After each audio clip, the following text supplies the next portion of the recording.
Hello everyone, this is David Gillick, as Hello. you might be able to tell. First of all, David, I just want to say thanks very much for letting me interview you this morning. It's our first part in our interview series, so you're our first guest. I'm number one. Welcome. You're number one. I'm the guinea pig, right? Yes. I have to set the bar. I actually wanted to start things off a little bit differently to other interviews, so we're going to do a bit of a quick fire round. So I'm going to just name 2 words and you just have to, as you know. Okay, here we go. Tea or coffee? Tea. You have to be quicker than that. Jam or marmalade? Jam. Turkey or ham? Turkey. Usain or Mo? Oh, Usain. Indoor or outdoor? Outdoor.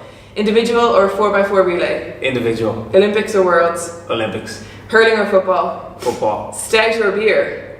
Stout. Soccer or rugby? Soccer. Bod or Raj? Bod. Charlotte or Pip? Charlotte.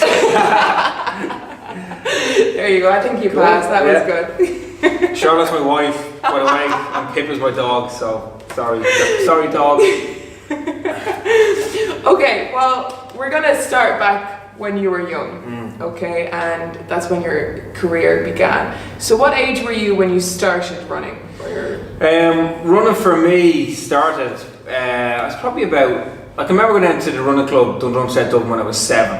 Okay. And I was the youngest of 4, so I have 2 older brothers, a sister, and then me. And we were all involved in athletics, and mum and dad were quite into sport as well. So I kind of followed suit. My brothers, Eileen went down, and I just followed them. So every Tuesday and Thursday, we'd go down. We'd all be dropped off down in the running club, and that's kind of where it all kind of started. Like prior to that, you know, obviously in school, I can remember doing the sports days and stuff like that. But in terms of, you know, getting into a club or something a little bit more structured, I was probably about 7. And did you notice at 7 that you were better than other 7-year-olds? Well, I think it's like everyone. You go back to like your primary school, and you go back to your school, and like who's the fastest in the class? Right. And thankfully, I was the fastest in my class. And you know, the sports day in Marley Park, because I went to school right beside Marley Park. That was always, you know, you get the nerves. That's my first kind of taste of, you know, I suppose a little bit of that nervous tension and making sure that because I wanted to be the fastest in the class.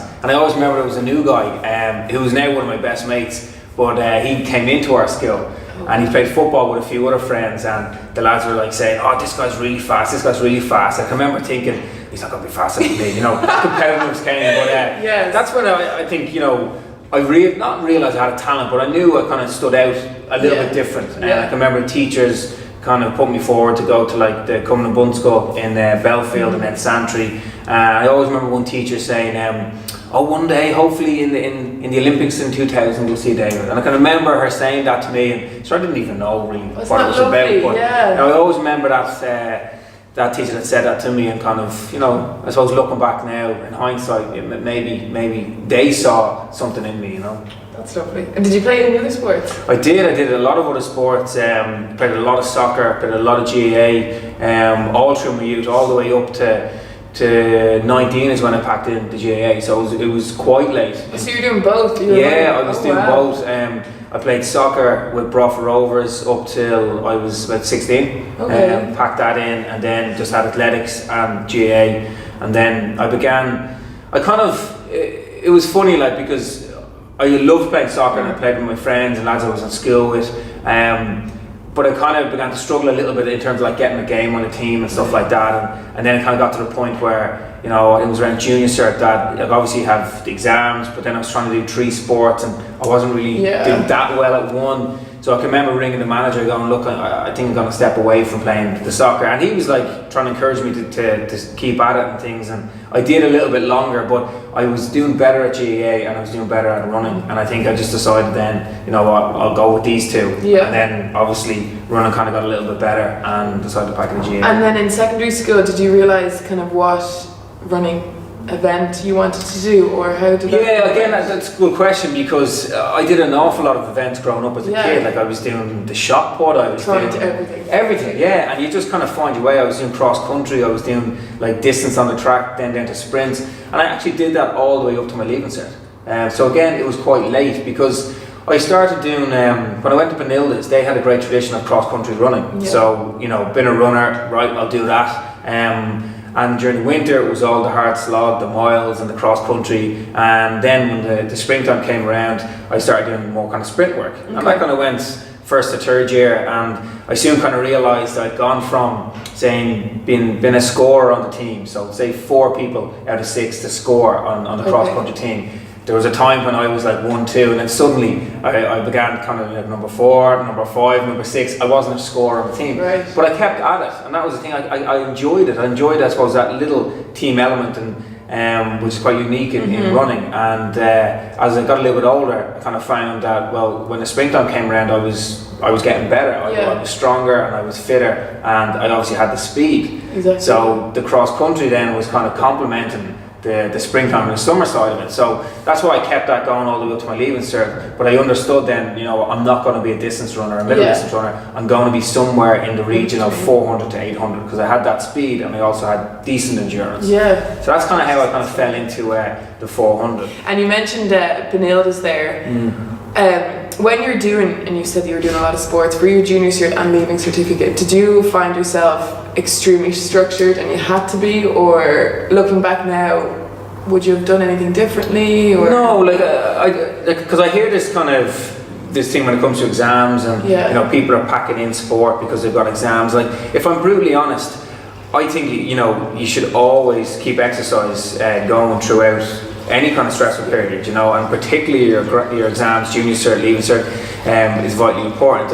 And I think I look at that from the real world is about managing various things and spinning 5 or 6 plates at once. And I think it's important to learn how to balance things out a bit yourself. So yes, your exams and your study are going to be stressful periods of your life. But by getting out and keeping your activity going, I think adds a lot of value to both like your physical and mental attitude towards your studies. And it's also great that you can just have that release. So if you're in a team sport or an individual sport, whatever it is, getting out and exercising, and the research is there, the dopamine and all that sort of stuff, but getting around and being social with people is great. And I think that can switch you off from the stresses that, oh God, this exam's coming up, or I have to study this. And even if it's just an hour or even half an hour, it can just help kind of switch you off and almost give you a bit of balance. And I think sometimes I always found that I worked well in those situations. Like, I worked well in terms of getting a little bit of work done, say the homework done, but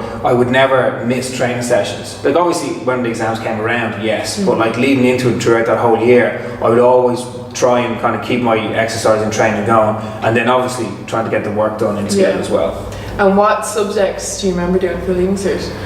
Leaving cert, what did I do? So you have your Irish, English, Maths, and then I did geography, biology, and business. Brilliant. They're my 3, And would you have liked to do the new PE? Yeah, oh God, yeah. Like, if I could go back and let's say I had, there was everything on the curriculum. There was your PE, there was like, I don't know, kind of home ec, stuff like that. They'd be the 2 that I definitely go to. I just think, in terms of what you can learn from things like food, like home ec, and learn about food, and like maybe kind of, learning more about that and the effect that has on the body. I think that's great, because then you get an understanding of what food's all about. I go back into St. Benilla's each term and I do a cooking class with the TYs, and it's amazing that you could pick up a piece, some veg, and ask people what it is and they wouldn't know.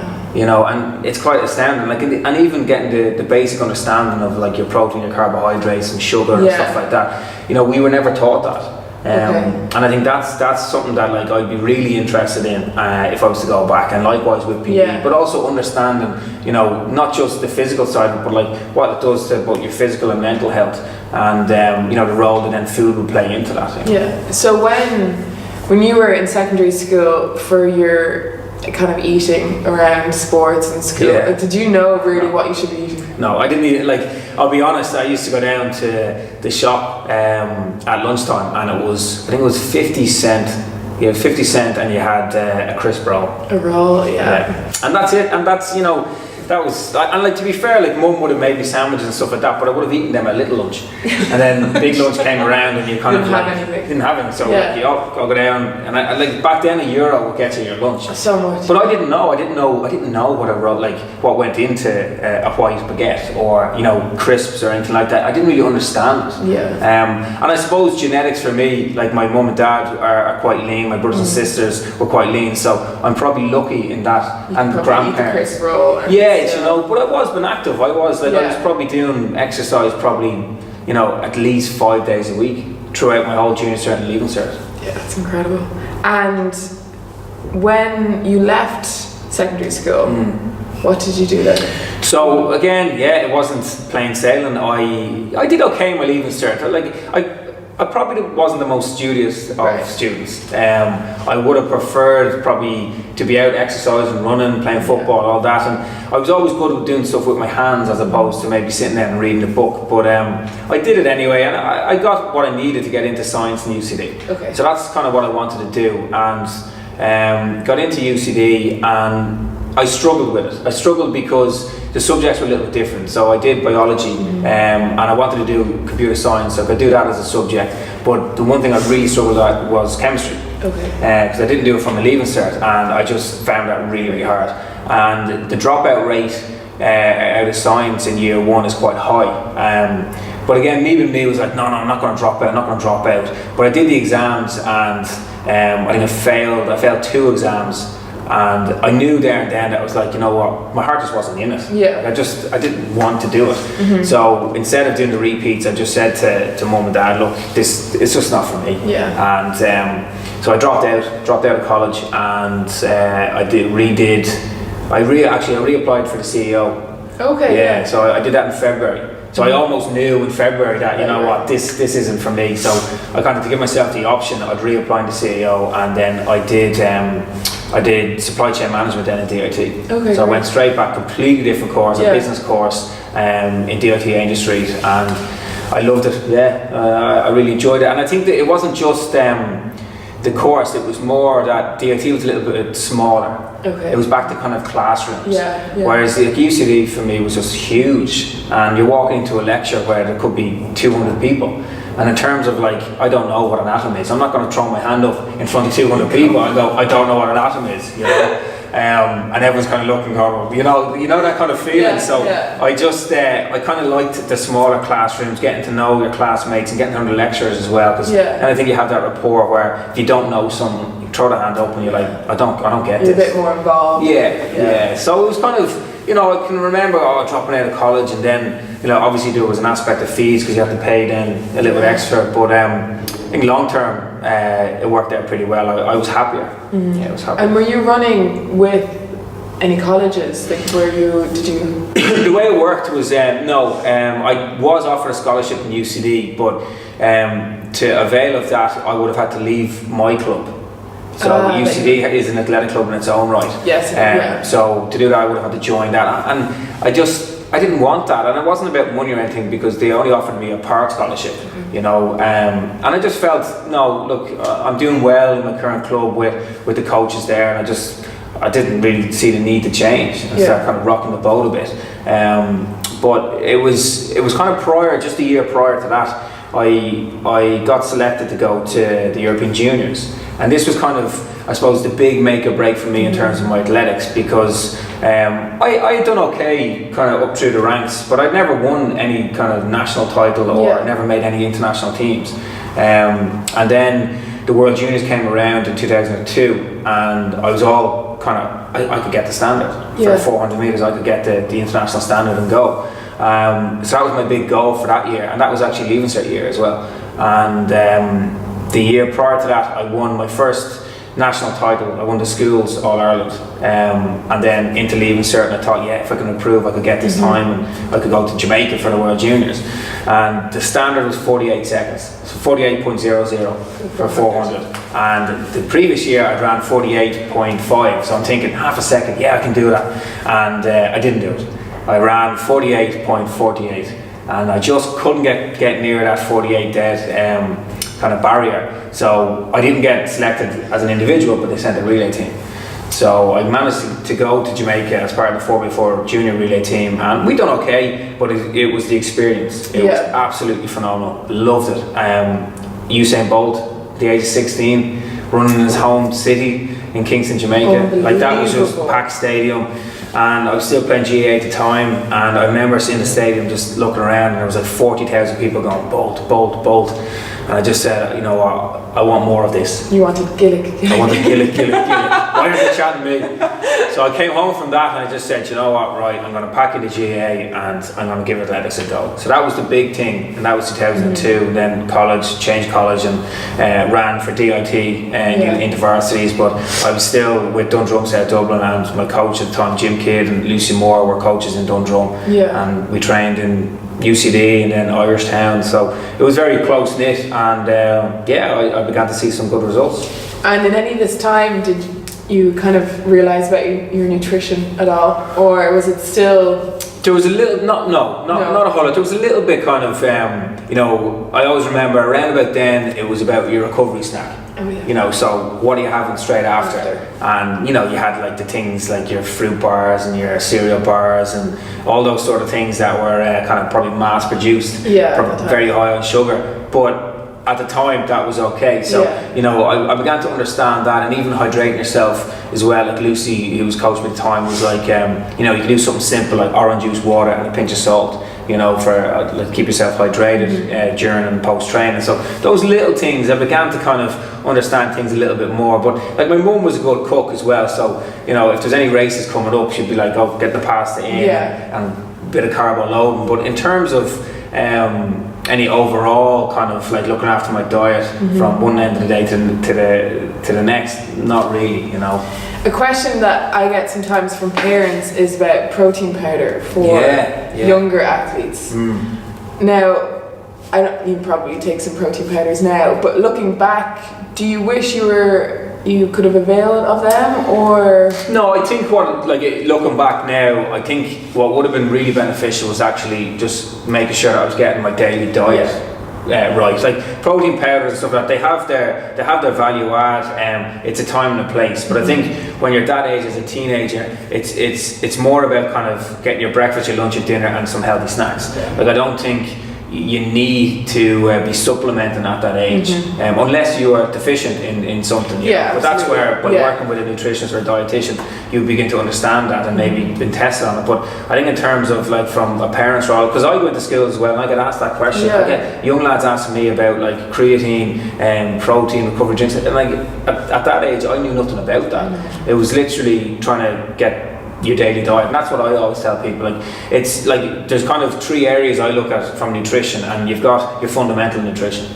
so that's your what you're consuming, so your breakfast, your lunch, your dinners, and then there's kind of performance. So again, if you're into a certain sport, well then you might need to adjust your fundamental nutrition to cater for that, and then it goes into the elite side, and that's where your supplements will come in. So that's kind of the way I'd look at it. But like looking back, I think getting an understanding of food at a young age, I probably would have worked on it a little bit better earlier on, and particularly if I was aware about it. Absolutely. And we'll stay on the topic of food. Because I like food. Because you like food. I do like food. You're known for a couple of recipes here and there. Where did it all begin? Was it the good old MasterChef days? No, it was a good bit before that. So when I was in DIT, I finished in DIT, I finished my degree in 2006, and I was very much like, what am I going to do next?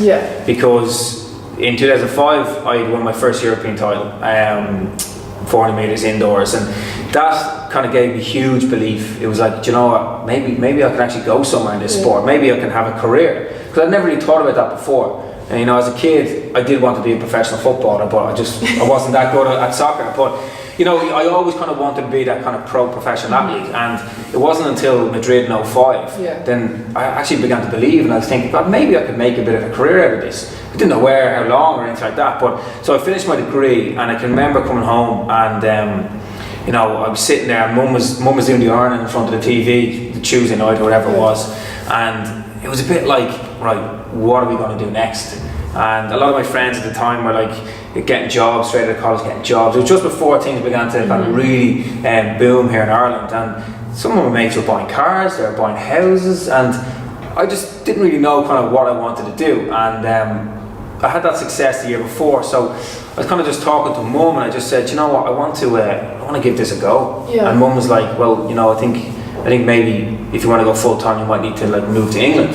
And that was the kind of, I suppose, the seed was planted then, and I just thought, you know what, yeah, I want to give it a go. And I made a promise with myself then that I didn't want to get to the age of 30 and look back and go, what if? What if? So that was my why, as they say, and that was it. That was really when things began to take off. I decided, and it was hard because I had to go to like Jim Kidd, who was my coach, and kind of say, Jim, I'm leaving. You know, I'm getting great success. You know, I was getting faster, I was improving. I'd won a Europeans, and now to sit down with the guy who like volunteered his time to coach me and at weekends and evenings, and he had a job, a family, and all that, and that was quite hard. But I kind of used that as a bit of confidence. You know? So if I was going to go to that and sit down with him and tell him I was leaving, that's going to give me confidence to actually follow through and do it. So I did, and I moved over to Loughborough University in the UK, and the main reason was I wanted to better myself. And there was people there that were running faster than me, simply running quicker at over 400, and I thought,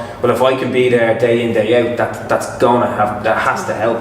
And I loved it. I loved the environment, and things went really well from there. Brilliant.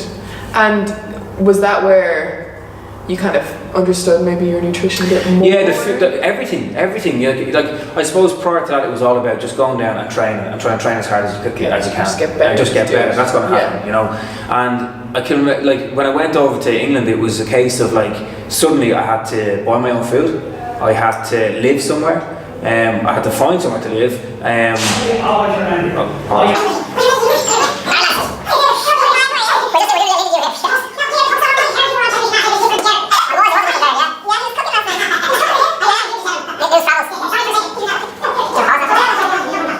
So you were looking after yourself, buy your own food. Yeah, well, like I left the nest. I was flown the nest. So it was a case of, you know, find somewhere to live, and then it was the simple, practical things that take place every day, feeding yourself, and that's where I began to understand the importance of food, because I, for once, was going out and doing my weekly shop. So walking around the supermarket and picking up products, and obviously I was there in England because I wanted to better myself as an athlete. So I began to kind of like, I suppose, take that holistic approach to like, right, okay, if I want to be a better athlete, yes, my training is important, but what about my rest and recovery? What about my food, my nutrition? And that's where I really honed in on it. And to be honest, I didn't have the answers. I didn't know. So for the first time, I started working closely with a nutritionist. And one of the best things he did with me was he brought me shopping. And we walked around the supermarket, and I'd be picking up things going, oh, this is meant to be really good. And then he'd say, well, look at the ingredients, look at the amount. And then I began to understand about the ingredients, the way they're listed, what is in food, the nutritional information. And then getting an understanding about my event for 400, like, what do I need to do? Do I need to bulk up? Do I need to actually put on muscle, which would require me consuming more food? Or do we actually need to lean up, lose a bit of weight? You know, so all these things that I'd never really thought about. And then it was a case of, okay, well, what's a good breakfast? I'm going to go training at 10 o'clock. Okay, what do I need post-training? So that's where like recovery started really coming in, and the role of supplements, you know, and the ease that I could get food into my body. Because I was training, I'd gone from like, you know, let's say amateur to semi-professional. I was training 6 days a week, twice a day, you know, so all of that came, you know, really to the fore about, okay, well, how are you feeling yourself, your rest and recovery, and I was training with better people. So I didn't want to turn up at training and have my backside handed to me. I wanted to make sure that, you know what, you were ready to go. I was ready to go, you know, and having my bag packed and making sure that, you know, I had everything like down to a T. So I got really into it that way, and even my rest and recovery, again, like simple things. I've been consistent with my sleep and making sure that I was getting my regular like 8-9 hours per night, and, you know, getting into bed and reading a book as opposed to having a TV in the bedroom. Simple stuff that, you know, I think sometimes we just overlook them. We do overlook them, and even getting into the mindset side of it as well. Like I'd never really kind of honed in on goals before that. I used to write down, and we do it like every January 1st. I used to write down, okay, I want to run 46 seconds for 400. I'd write it on a piece of paper and I'd stick it on my bedroom wall. That's it. Goal set and done. It's going to happen. It has to happen. It's up on the wall. And it was only when I kind of moved to England and I sat down with Nick, my coach, and he was like, well, like, you know, what do you want to get out of this year? And I was like, what do you mean? He's like, well, you know, where do you want to go with this? What championships? What races? And that's when I began to kind of realise, well, if I want to go to this championship, I have to run this. Yeah. Right? How am I going to do that? Well, break that down. Break it down. So then, like, you get into like your long-term goals, your short-term, your medium, all that sort of stuff, and that's really when I think my mindset kind of kicked into gear, and I began to kind of put things in place every single day. You know, so all of that together. But the food was something I actually really began to enjoy. I actually found it quite therapeutic. So you come in the evening time, you start chopping courgettes and peppers. You don't be thinking about what you did earlier in the day or your session tomorrow. You know, so I actually found that quite good. And I think as well, the big thing was that when you stand behind the blocks ready to race, you want to make sure that you want to have that confidence within you that you've left no stone unturned. You've done everything. And that was the big thing for me. And I could do that throughout my career. You know, I went for it and I made sure that cross the T's and dotted the I's. You know. And you're out there still doing recipes and demos, and so do you still have the same feelings about food, and do you still enjoy it as much? I think your goals have obviously changed. They have. Like obviously, I'm at a point now where I've retired from kind of full-time athletics. I'm a dad, I'm a husband, I'm all of that stuff now, and but athletics is something like I'll never retire from athletics. It's in my blood. I'm a runner since I was a kid, and I enjoy doing that. And it's taken me a while probably to get back to enjoy it. But I think when I first retired, almost 4 years ago, I thought I could just retire from sport and just move on. I thought that's what you did. You know, I thought it'd be an easy transition, and I found it really difficult, and really difficult on a number of levels, like physically, mentally, but even emotionally, being honest with myself and kind of saying that that's over, David, you know, move on. And I couldn't do that. And I stopped exercising. I had no interest in it. And I stopped looking after myself from a food point of view. I just ate whatever I wanted. I took a job, first job that came my way.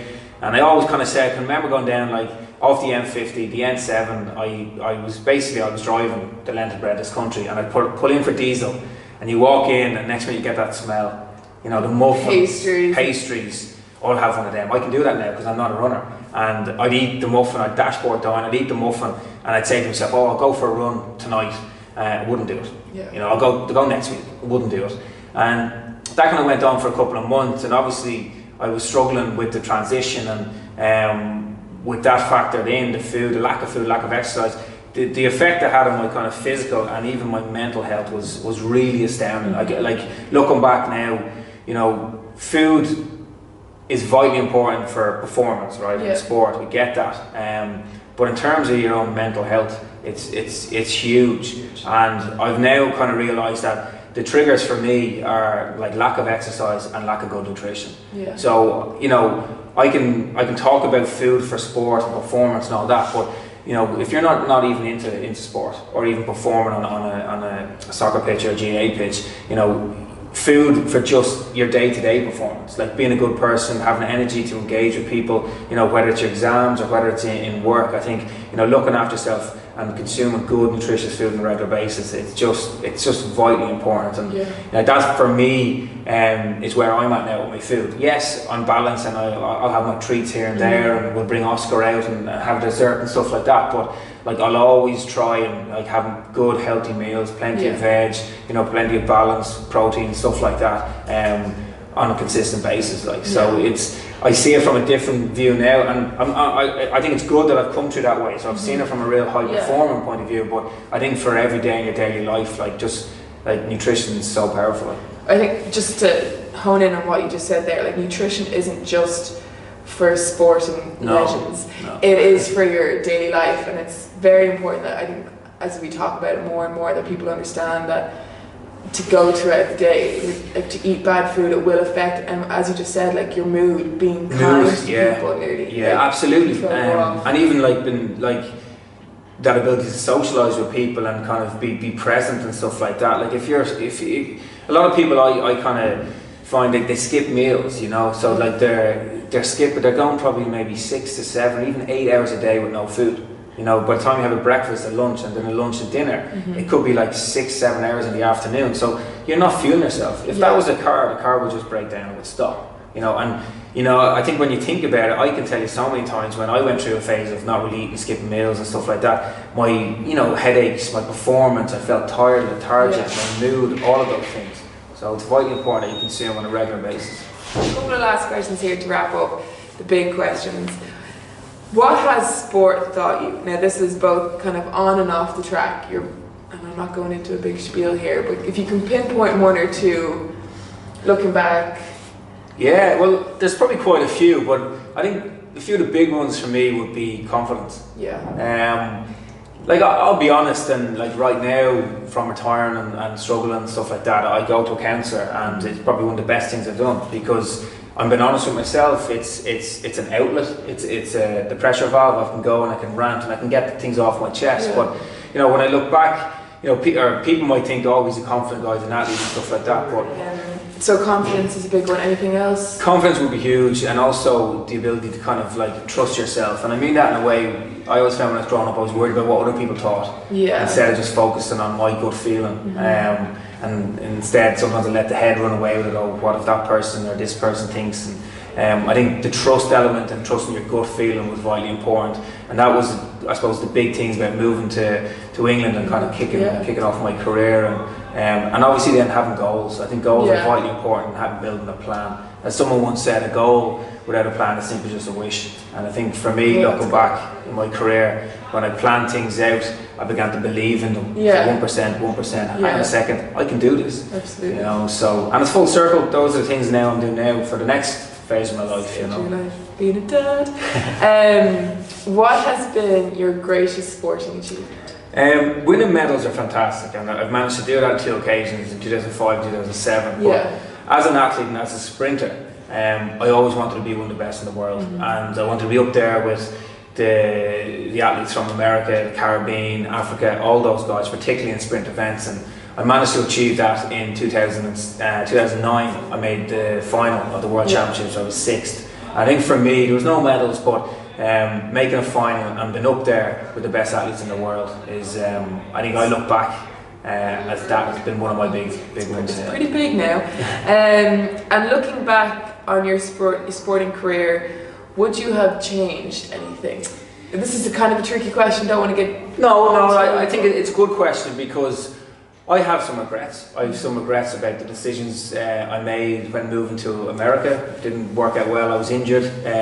You know, simple things like that. And I beat myself up for a long time about those decisions. And now I look back and I kind of say, yeah, look, back then I probably would have made a different decision. But I think what is good is that you have regrets. And I think regrets show that you've pushed the boundaries. You've put everything on the line and you've gone for stuff. Some will come true, some won't, but I think in general you have to push the boat out, and I did that on numerous occasions. Some paid off, some didn't, and you know, I think maybe moving to America I'd probably make a different decision. Just to pick up on something you said there, it's okay to have regrets. And it is, I think, in all aspects. And I think sometimes we get quite scared that, like, and particularly with kids around exams, it's like the leaving cert's the be all and end all, you know, and a lot of, like, that puts a lot of anxiety and a lot of stress, and you know, that real uncomfortable feeling that, oh, my friend is going to do this, or my friend got X amount of points and I didn't, and suddenly at the age of 17, 18 you feel inferior to people, and I think that's unfair. And like, I think for me it was a case that, like, I tried things. Some paid off, some didn't, but you know, you have to try. Exactly. And I think that's the big thing, and regardless of whatever happens with exams or in sport and performance, you can get things back. You know, there's other routes, just plenty of other routes. I know guys that had like really bad leaving certs who are now doing really well for themselves. They didn't go the direct route by going straight into the course that they wanted, but they went and they did PLCs and they did trades, and next minute they led to one thing, led to another thing. And I found that myself, and even in terms of, because I always kind of find I'm a little bit similar to someone doing the leaving cert. I've just come out of sport and I'm a little bit like, well, I don't really know what I want to do. You know, where's the sheet I can fill out and just see if I get something. You know, and I kind of find that I can relate to people like that. And the first thing I did was that I began to accept that I didn't know what I want to do, and that's okay. That's okay. Yeah. You know, and doors will open, and like, I've been retired 4 years, and like, I've had some great opportunities. You know, and I would have never thought I'd be doing what I'm doing now 10 years ago. You know? Yeah, that's very true. You know, to be doing stuff in media and involved in food and fitness, things that I'm really interested in, I would have never thought that. So you just never know what's around the corner, but I think the thing is, you just got to go for it. Yeah, go for it. That's kind of tying into my last question, and it's, what advice would you give to young people that are kind of starting sports, in between sports, don't know whether to kind of drop them, keep them up? I think, you know, the first thing is try and stay in sport. I think it's vitally important. I think, you know, what it adds to your life, your lifestyle, your you know, health, your well-being, mental health, all of those things, it's astounding. And I think in terms of just packing something in, the real world, when you come out of school, come out of college, the real world is about juggling various things and numerous things. And you know, to be prepared for the real world, you have to make decisions, but you also have to look for a bit of balance. So I'd always say to kids, like, you know, try and stay in sport for as long as you can. Do what you enjoy doing, and if you don't enjoy something, don't do it. But don't just leave a void there. You know, and again, if you want to get involved in sport, don't be afraid of just, you know, getting out and going for a run yourself, or join a club or join a group. I think the social element is brilliant. It's huge, and have some goals. You know, don't be afraid to kind of sit down and go, well, what would I like to do? You know, is there a sport, or, you know, even academic wise, but is it a 5K, whatever it is, you know, just have a goal and try and build on that. Brilliant. Have a go. All right. Okay, David, thank you so much. Thank you, I enjoyed that. That was great. Woohoo! Hopefully not too much editing to do there, Hannah, but this was 5 hours long. Thanks, Gillick.